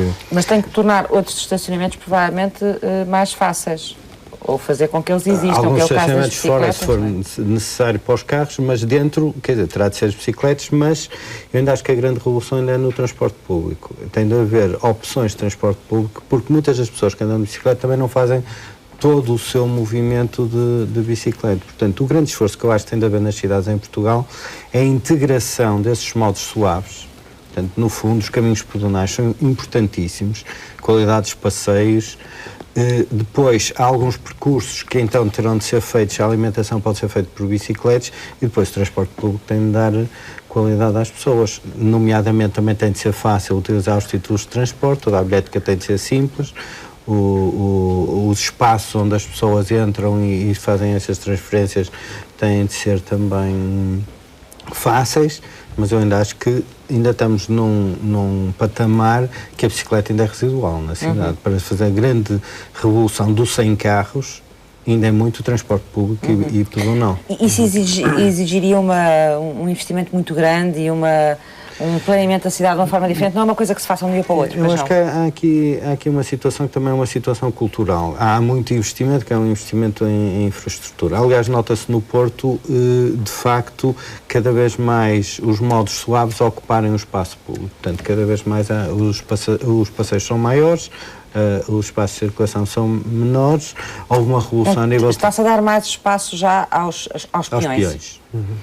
E, portanto, isso são processos lentos que vão fazendo com que as pessoas sintam que, apesar de mudarem, de se alterarem a sua forma de mobilidade, estão a ganhar esta qualidade. Eu também, ao andar de transporte público, sinto maior qualidade que andar de transporte individual. Portanto, a pessoa tem de sentir um ganho qualitativo nas suas novas opções. Para fazer essa alteração. A nível de preço e a nível de forma de estar. Isso é possível e, portanto, isto é esta revolução que as cidades têm de ter. Agora, têm de ser mais assertivas, quer dizer, porque muitas vezes me parece que... São tomadas medidas errantes, que não são planeadas no seu conjunto. Repare, isto começa, por exemplo, de como criar aquele dia sem carros, que era o dia 22 de setembro. Sim, que era foi uma coisa que nós importámos, não é? Sim, mas era o pior dia de funcionamento da cidade, quer dizer, havia metade das pessoas que decidiam não vir, porque a cidade não estava preparada para não ter carros. Mas havia muita gente que não ia trabalhar nesse dia. Precisamente, porque achava que aquilo era infernal esse dia. Portanto, era um dia que os autarcas queriam assinalar como uma nova política que queriam implementar, mas a cidade não estava preparada para aquela política. E, portanto, há muitas situações que a utilização do carro é mais conveniente porque a cidade não está mesmo preparada.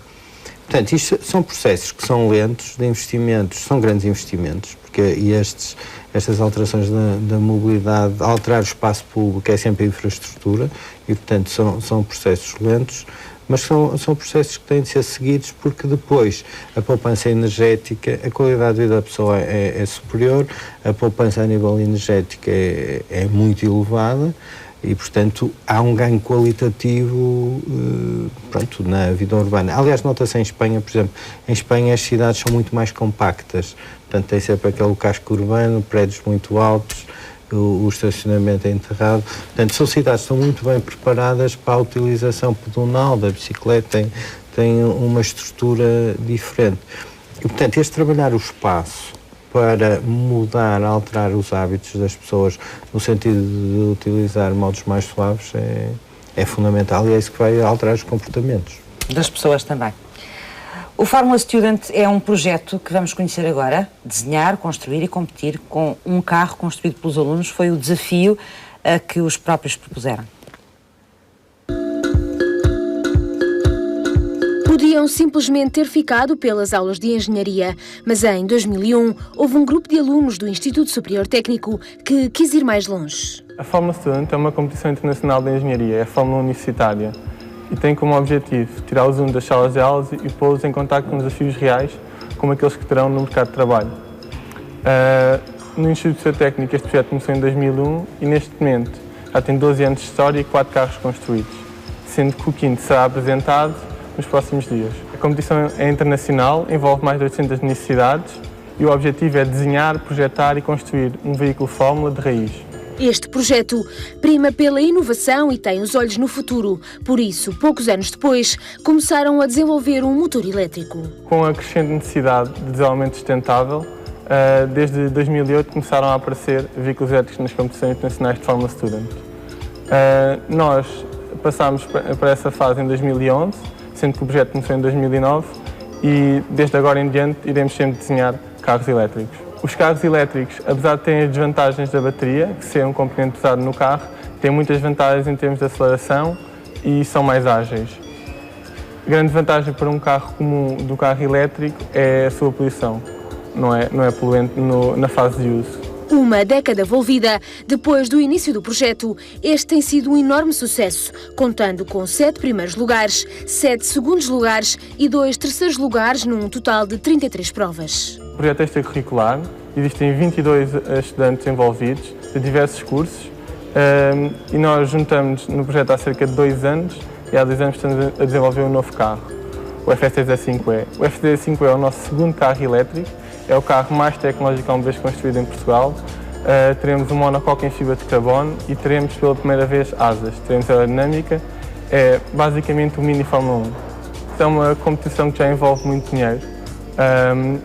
E nós no ano passado em Silverstone, no circuito de Fórmula 1, ficámos em primeiro lugar em classe de projeto com o novo carro.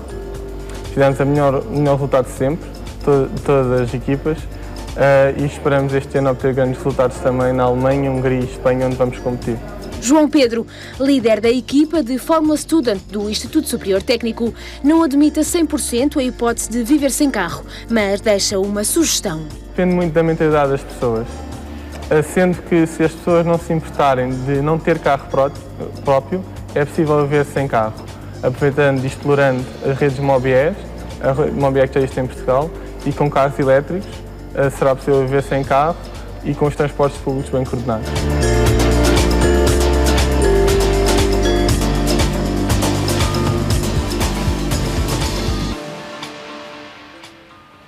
Transportes públicos bem coordenados e depois assim uns carrinhos elétricos que podem ajudar também a fazer o percurso em vez das bicicletas. Isso será possível, Álvaro? Eu acho que estes sim. carros são mesmo não poluem? Estes carros vamos ver qual vai ser o futuro deles, porque o custo energético vai ser muito barato.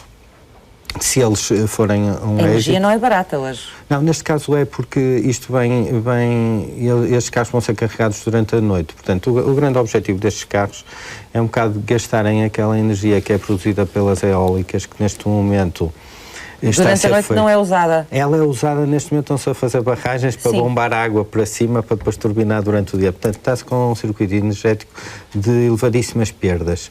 Portanto, a lógica do carro elétrico é durante a noite ser carregado quando não há que fazer a energia e, portanto, acumula nas baterias, o que vai fazer com que futuramente o custo da deslocação seja muito barato. Portanto, isso pode trazer novos problemas, que é o congestionamento. Portanto, depois ter-se de arranjar outra taxação, porque senão a deslocação urbana ficará muito barata.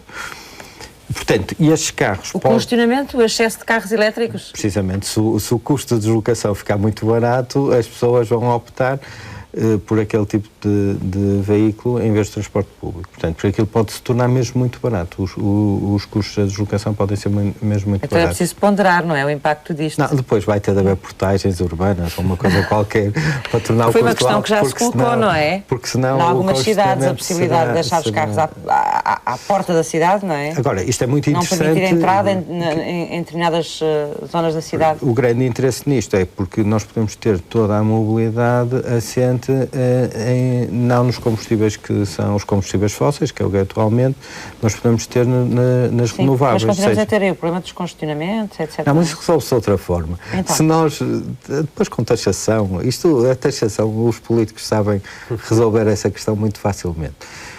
Agora, a vantagem que tem é que pode ter toda a energia, mesmo na deslocação das pessoas, basicamente vindo das renováveis, portanto, vindo de eólicas e hídricas, porque depois deixa de ser necessário os combustíveis fósseis. Portanto, agora, mas isto tem margem de progredir ou está ainda numa fase muito incipiente? Olha, eu o que diria em relação a isto é que nós precisamos que isto progrida. Portanto, isto no fundo nós já investimos em termos de país muito para isto ser para necessitarmos que isto seja um êxito. Eu costumo dizer que Portugal tem viabilidade se isto tiver viabilidade, digamos. É porque nós conseguimos, a partir daí, diminuir muito o consumo do petróleo. E o grande problema... Isso é um ganho para nós. O grande problema que nós temos na balança de pagamentos é o combustível e é a agricultura. Depois, na parte da indústria, estamos bem. Portanto, se nós resolvermos o problema do combustível desta forma, porque depois toda a alimentação elétrica virá das eólicas e das hídricas, essencialmente das eólicas, nós temos uma grande parte do nosso problema de competitividade do país resolvido. Portanto, o que nós precisamos mas é a ideia mesmo que eu tenho é que, inclusive funcionar. também por causa dessa situação que vivemos atualmente da crise, tudo isto parou um bocado. O investimento que se vinha a fazer neste tipo de transporte, não é? Desenvolver o carro elétrico, etc., parou um bocado, não é? Mas isto... O que é um bocadinho contraditório com isso que me está a dizer, ou seja, podia ser uma solução. Mas o que acontece é que nós também não precisamos ser as cobaias de tudo, e nós estamos a liderar isto a nível mundial, estamos a tentar, de facto, fazer com que esta tecnologia vingue.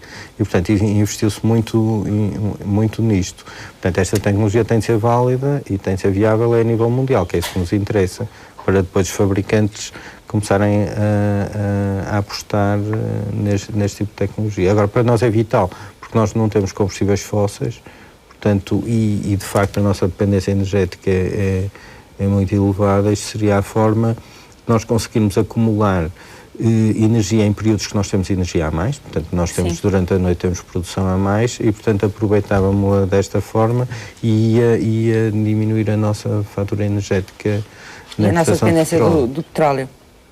Eu estava aqui a pensar, Ricardo, o Ricardo viaja sozinho, como é óbvio. Quem tem crianças e filhos para levar à escola no dia-a-dia, aos infantários, etc., inclusive crianças pequenas. Em Portugal, em Lisboa, já há pessoas, eu conheço pessoas que fazem isso, que deslocam-se para a escola com os filhos. Têm os trolleys que são acoplados à bicicleta e escolhem um percurso que é seguro e levam os filhos assim para os infantários. Portanto, é uma espécie de um carrinho que vai ao lado da bicicleta. Um carrinho que vai, tem umas rodas, tem um eixo.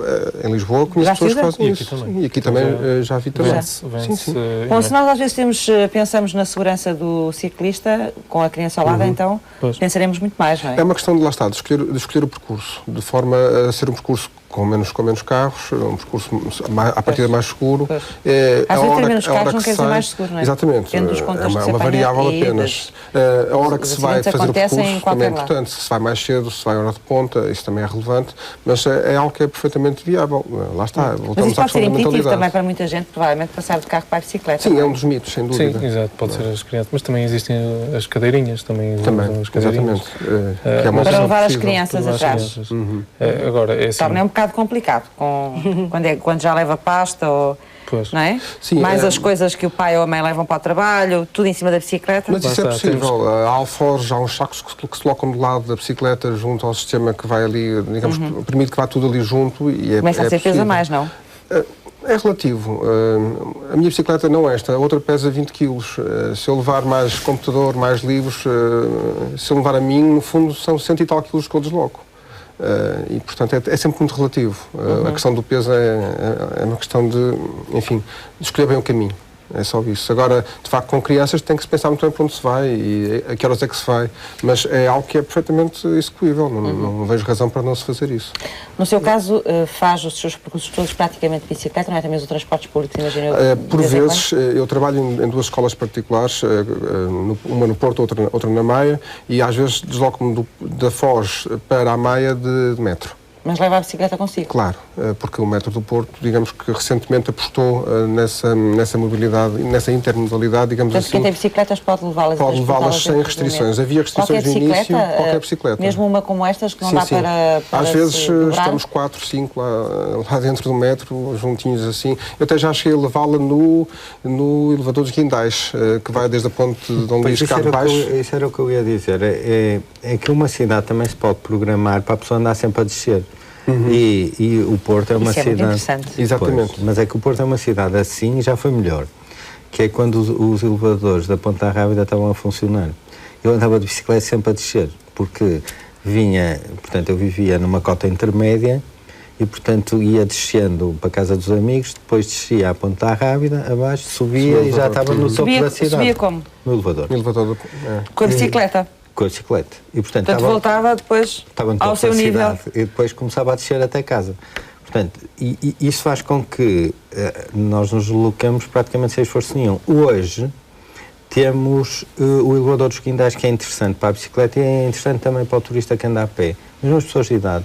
O elevador dos Guindais é uma das peças mais importantes na revitalização do centro do Porto. Sem dúvida. Porque qualquer pessoa pode andar ali no centro do Porto sempre a descer. Portanto, vai descendo até à Ribeira, depois da Ribeira sobe à Batalha e depois vai descendo até o seu hotel, independentemente da cota onde tiver o hotel. Portanto, há formas de resolver essa dificuldade das cidades o que é preciso olhar para uma cidade... Como disse, pendentes? Nós chamamos de pendentes, inclinações. É preciso olhar para uma cidade e perceber onde é que estão, que nós, os ingleses, os bottlenecks, os gargalos do sistema, não é?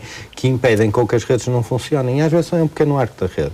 Portanto, resolvendo aquele arco da rede, consegue-se resolver logo um problema de mobilidade, porque muitas vezes nós usamos o carro por causa de um pequeno arco. É o arco que a gente vai levar os filhos à escola e que não tem solução, e depois anda a passear o carro, a transportar o carro ou o resto do dia. Portanto, se resolver estes pequenos arcos da nossa mobilidade, nós estamos a resolver até o problema da escolha de modo de transporte. E o elevador dos Quindais é vital. Foi vital para a revitalização do centro e é vital para muita gente que anda a pé e é vital para muita gente que anda de bicicleta. Portanto, vem resolver um problema de mobilidade, fazendo com que as pessoas hoje, mesmo que tenham dificuldades de se deslocar acabam por com aquilo ter sempre uma forma de se deslocar sem grande esforço. Eu fiquei há pouco, Cláudia, com a ideia, quando falou da sua experiência na Holanda, que a bicicleta e o uso da bicicleta também promovia, de alguma forma, um convívio social maior? Também. A deslocação é feita sempre de bicicleta. Há sempre a vantagem do uso da bicicleta. E depois ter um carro na Holanda também não é barato. Não é? Se aqui é caro, imaginemos num país com um nível de vida ligeiramente acima. Mas sim, é engraçado. E nem o tempo impede, não é? Porque estamos a falar de um local onde as temperaturas no inverno são negativas. A neve dificulta. E as pessoas andam na mesma bicicleta? Sim. E há bocado eu sempre estava a lembrar que o Ricardo estava a referir as crianças. Para além dos trolleys que vão atrás, o holandês, normalmente uma família em média tem 3 filhos, que normalmente têm a mesma idade. Idades escalonadas têm 4, 3 ou 2. Portanto, vai um aqui, vai outro assim na cadeirinha à frente, vai outro atrás. Essa é a figura típica. Quando eles começam a crescer, já começam a pedalar com os seus 3, 4 anos, nas bicicletas sem pedais, só a aprender a equilibrar. E depois dá-se um pouco tempo, eles já andam em bicicletas sem rodinhas atrás e portanto, vão levar os filhos. O grandinho já vai na bicicleta, os outros 2 ainda vão na bicicleta do indivíduo. Vão na bicicleta para a escola? Sim. Estamos a falar sempre, a invocar sempre uma realidade dentro de um centro de uma cidade. Portanto, em zonas rurais, eu acredito que o uso do carro seja tanto como aqui. E eu por acaso ainda continuo a escutar uma estação de rádio holandesa e às horas de ponta é sempre as grandes filas para entrar nas grandes cidades e sair. Portanto, também tem os mesmos problemas que nós, embora dentro das cidades a bicicleta seja realmente um meio de transporte mais usado. Mas como é que eles fazem no inverno com a neve? Não na mesma, existe sal, portanto quando há neve colocam logo sal, o piso é sempre alcatroado, isso é uma grande vantagem. É uma das vantagens que eu aponto aqui, é realmente quando temos que andar em percursos onde temos os paralelepípedos de granito, não é? É muito desconfortável. Portanto temos que realmente escolher o percurso que nos leve pelo piso alcatroado, que é mais fácil pedalar. Mas com o inverno colocam sal. Quando realmente as temperaturas são muito negativas é impossível, mas digamos que eles têm um inverno mais ameno, comparando com outros países europeus. No verão é sempre bom, é agradável, a primavera, o problema é o vento. E com o vento, mas já que ter umas mudançazinhas na bicicleta, o vento de frente, para a frente e o vento a puxar-nos para trás. É um atrito grande, mas consegue-se. E é agradável, é muito agradável. Principalmente nos dias de primavera, quando acabou o inverno, é muito agradável. Outro problema realmente é a chuva. Chove muito. Mas chove em pouca quantidade. Eu não sei como é que o Ricardo faz aqui no Porto. É que quando chove, aqui chove bem. A chuva é mais grossa em Portugal. É muito grossa. Mas há formas de contornar. Como é que se protege? Eu tenho um bom casaco impermeável, umas boas calças impermeáveis, umas boas sapatilhas ou botas impermeáveis e luvas. Exato. Fica todo impermeabilizado. Não há... E chego ao trabalho mais cedo do que se fosse a pé, por exemplo. Se fosse a pé com guarda-chuva, chegava completamente encharcado, com as calças todas molhadas, sem dúvida. Claro. Chego ao trabalho seco, completamente seco. Portanto, essa questão é outro mito que se coloca. E há uma coisa importante no uso da bicicleta que foi aqui referido e também no uso, no usufruto da cidade a pé, que é a relação que se estabelece com o espaço urbano. É uma relação de muito mais proximidade. Nós, quando vamos num carro, ficamos como dentro de uma bolha, ficamos fechados e não nos apercebemos do ambiente que nos circunda, não ouvimos os ruídos da cidade, não ouvimos as pessoas. E na bicicleta ou a pé a relação é muito interessante, porque há uma relação de muita proximidade com o espaço urbano. Vemos lojas, reparamos nas lojas que não repararíamos se fôssemos de carro, reparamos nas pessoas, paramos às vezes para conhecer um espaço que não conhecíamos, às vezes paramos para tirar uma fotografia, porque há um ambiente, há uma paisagem que não conhecíamos, porque de carro vamos muito rápido e não vemos. Portanto, a relação é uma relação muito mais próxima. Eu, quando comecei a andar de bicicleta no Porto, percebi que a cidade era muito mais pequena. A cidade é realmente mínima, é de uma extensão muito reduzida, porque eu atravesso a cidade toda, vou desde a Foz até ao Marquês. Se for a subir, demoro 20 minutos. Se for a descer, demoro 10. Portanto, eu atravesso quase metade da cidade, ou mais de metade, em pouquíssimo espaço de tempo. E a relação que eu estabeleço com a cidade é muito mais humana, digamos assim. Eu sinto muito mais humano. Conhece-a melhor agora? Conheço-a muito melhor e tenho memórias visuais que não tinha de antes da cidade. E eu acho que se está a passar há um processo de alteração das cidades que também tem a ver com a cultura de haver hoje muita gente que nasceu na cidade e só conhece a cidade. E isso faz com que nós tenhamos valor ao espaço urbano que não dávamos antes. Eu, por exemplo, não tenho raízes rurais e para mim, o meu espaço de qualidade é o espaço urbano. Há uma geração anterior chegava ao fim de semana e ia para a aldeia. Claro. E, portanto, isto está a introduzir também uma exigência das pessoas para terem esta qualidade que antigamente iam as pessoas nos meios rurais buscar nos meios rurais. E é por isso que eu acho que isto é a solução, porque isto, neste momento, não há este escape que as pessoas tinham antes, já não têm esta memória. E, portanto, querem trazer esta memória para a cidade. E, portanto, exigem parques de cidade, exigem sítios onde tenham um lazer de qualidade, exigem uma mobilidade de qualidade e isto vai transformar completamente, e já está a transformar, mas vai no futuro próximo criar grande exigência de alteração completamente da decisão de tratamento do espaço urbano. Porque as pessoas continuam na cidade ao fim de semana, não é? Continuam e querem qualidade para o seu lazer, qualidade para a sua mobilidade, qualidade, portanto, e querem modos de estar que implicam que a cidade seja mais amiga da própria pessoa. Portanto, a bicicleta, andar a pé, e, portanto, privilegiar o transporte público, que é uma forma das pessoas se deslocarem sem ser tanto agressivas, sem ser tão agressivo do meio urbano. Claro, eu também senti na sua experiência na Holanda que algumas coisas que nós pensamos sobre este meio de transporte são mitos, nomeadamente o Ricardo dizia ali que consegue andar de bicicleta muito depressa. Sim, sim. Sim, também, realmente. A condição física é muito bom, melhora. É preciso ter. É preciso, mas é preciso ter É preciso ter, não, porque eu não tinha. Não. Mas é preciso a persistência. Adquirir. Agora é preciso persistência mental. A pessoa tem que se obrigar a ir de bicicleta. E chega um dia em que a pessoa não quer ir de carro. E o carro é um empecilho, como estava a dizer. Ao princípio é ao contrário. Ao princípio é ao contrário. Eu levantava-me para ir trabalhar e ia de carro. Há uma grande tentação de pegar um carro. Claro, sem dúvida, é muito mais confortável. À partida, não é? Depois é que há um clique, a pessoa percebe que afinal a bicicleta é muito mais interessante. E as melhores alturas do dia são as alturas em que a pessoa vai para o trabalho, porque não há o stress do trânsito. Eu quando me levanto adoro ir trabalhar e quando venho para casa adoro, porque de facto vou a descomprimir. E estou a fazer exercício e não pago. Ao mesmo tempo. E não pago. Não é? Portanto, tem essas vantagens. Vocês têm uma série de projetos nesta área, não é? Sim. Temos o projeto do Bike Buddy. É o quê? No fundo, como eu disse há pouco, é tentar ajudar pessoas que querem usar a bicicleta, ensiná-las a usar em contexto urbano. Há um projeto que surgiu agora... Como é que as pessoas podem entrar em contato com a associação? Contactam então a associação através do site, o www.mubi.pt. Depois seguem a ligação Bike Buddy e podem contactar depois a associação e, digamos que os membros da associação irão atribuir um mentor, exatamente um mentor amigo, que esteja próximo, não é? Próximo do local de residência. E depois combinam uma hora em um dia e fazem o acompanhamento do trajeto, ou então aconselham outro trajeto e vão dando as indicações para que a pessoa se sinta mais segura e mais confortável. Esse é um dos projetos da associação. Tem tido muita gente a recorrer a este Bike Buddy? Sim, tem vindo a crescer.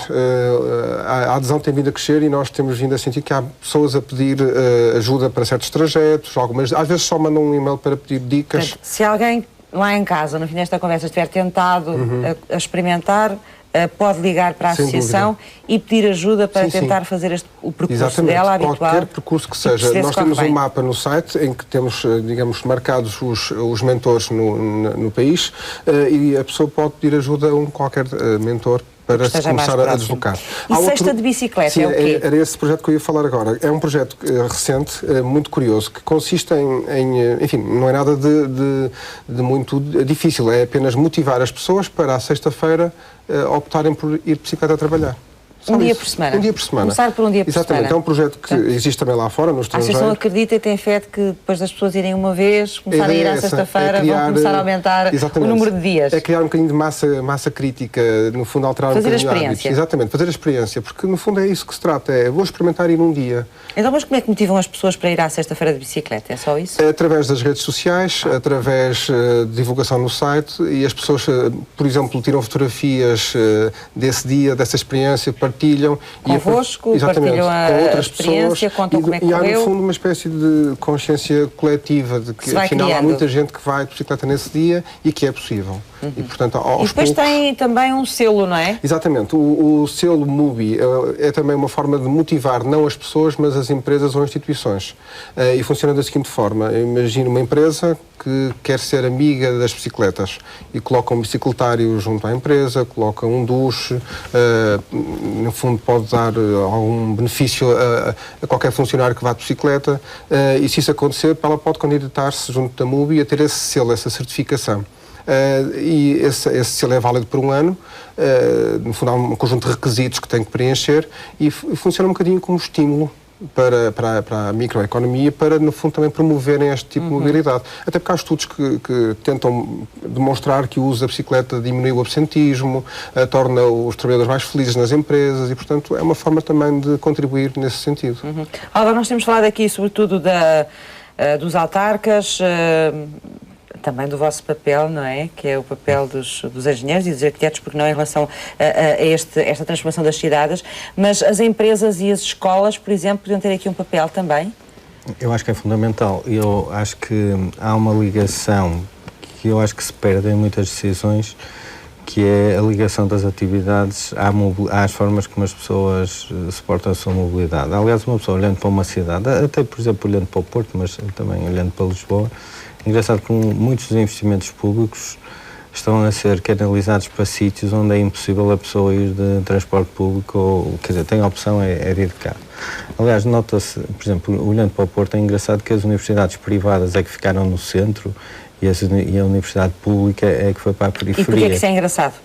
É engraçado porque percebe-se que o setor público é que toma as más decisões em termos de mobilidade, que é um conceito diferente do que a gente normalmente tem, entendendo que as boas decisões são tomadas pelo setor público e não pelo privado. E não é assim. É o setor privado é que tem de ter muito mais consciência dos custos que implica a mobilidade para atrair mais pessoas e, portanto, tem mais cuidado na sua localização. Portanto, eu acho que aqui, a nível de planeamento dos investimentos públicos, isto tinha de ser muito cuidado, que era no sentido de grandes equipamentos que geram muita procura devem estar junto onde há bons transportes públicos. Porque o que acontece vai depois... motivar o transporte, vai incentivar o transporte. É que, repare uma coisa, por exemplo, a gente olha para o Porto e vê que a Universidade do Porto investiu no Para terminar, por favor, que eu tenho que avançar. E depois foi preciso construir um metro para ir levar as pessoas ao polo. Quer dizer, isto é uma pescadinha de rabo na boca. Quer dizer, localiza-se mal as atividades, depois é preciso dar a transportes. As coisas não são pensadas em conjunto e integradas, portanto, não é? As coisas deviam ser, se há boa acessibilidade ali, pode ter bons equipamentos que gerem procura, porque não é preciso as pessoas irem de carro, já existem transportes públicos. Vamos conhecer agora a exposição Parque de Serralves, Paisagem com Vida, nas respostas dos parceiros.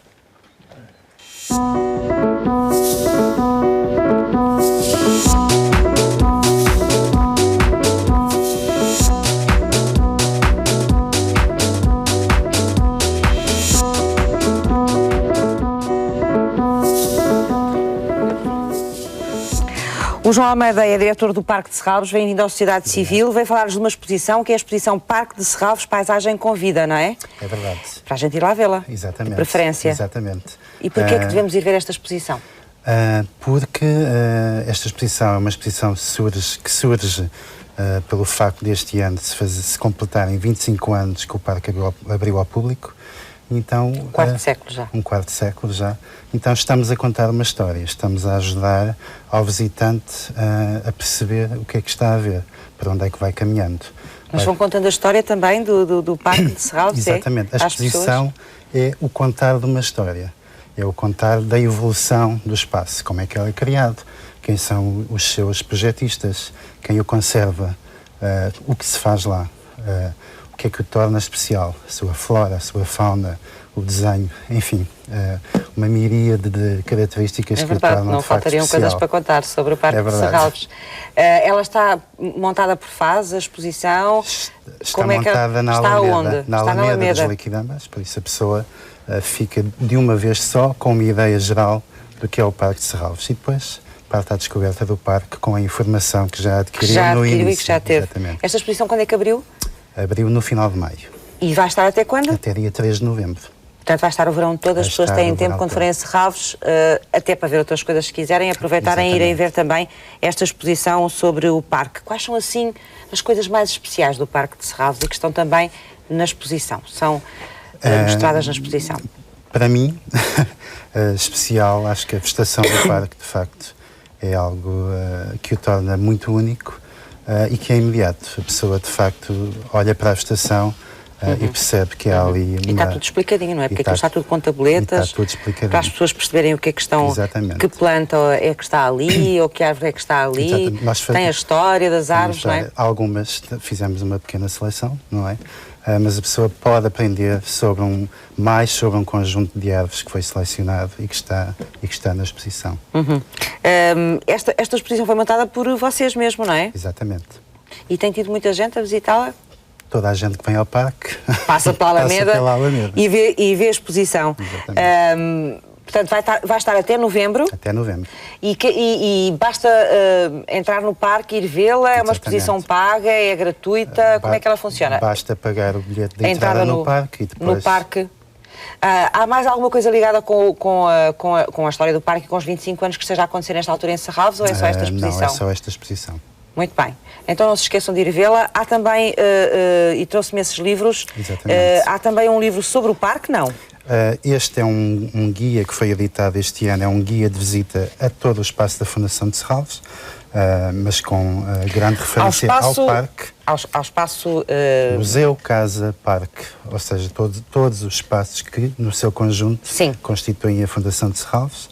Lá está, o parque também está aí, tudo muito bem explicado, por isso também é um bom auxiliar de visita, não só ao parque, como ao museu e à casa. Está lá na vossa loja de Está lá na nossa loja à venda. E depois trouxe esse muito grande. E trago este muito grande, que é um livro especial, que é dedicado a Jacques Reber, que foi o arquiteto que desenhou o Parque de Serralves. É o autor do Parque de Serralves, por isso é um livro... Portanto, é uma homenagem também especial, não é? Porque nos 25 anos do parque... E estão aqui uma série de fotografias e plantas que têm a ver com a evolução do próprio parque, não é? Não só do parque, como... de todo o espaço. Como do espaço e de outros temas, de outros projetos de Greber e outros jardins que não dele, mas criados na altura em que o Parque de Serralves é criado, que são os anos 30 do século XX. Que é um parque, ainda por cima, que tem depois várias áreas diferentes, não é? Temos vários tipos de jardins diferentes. Este livro também está lá? Este livro também está lá à venda na loja. À venda na loja. Muito obrigada. Obrigado eu. E espero que as visitas continuem, não só ao parque, como também a esta exposição muito especial que comemora os 25 anos do parque este ano. Obrigado por ter vindo à Sociedade Civil. Obrigado. Está na hora da agenda. Ela vai trazer-lhe mais notícias dos parceiros da Sociedade Civil.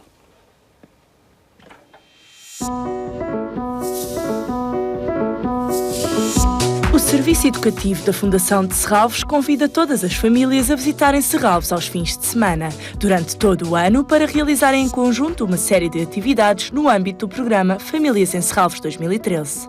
Conheça a programação em serralves.pt.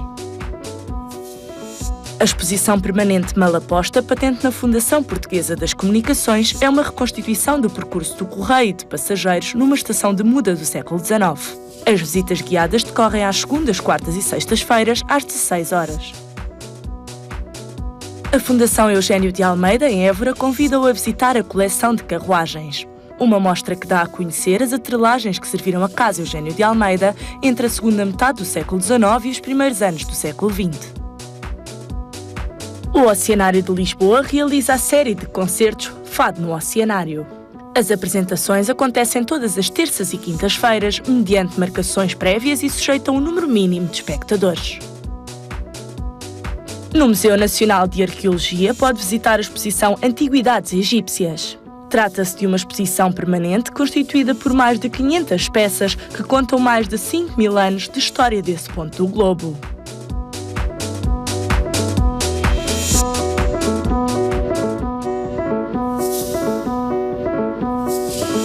Estamos a fechar o programa de hoje dedicado à bicicleta, sobretudo, mas também às formas alternativas ao automóvel que podem tornar a vida das cidades melhor em vários aspectos. A Cláudia quer deixar um alerta também nesse sentido, em nome da Quercus, não é? Sim, em nome da Quercus. A Quercus, dentro desta temática, tenta estimular a sociedade para a mudança de comportamento, para o uso de transporte sustentável, transporte público, o uso da bicicleta.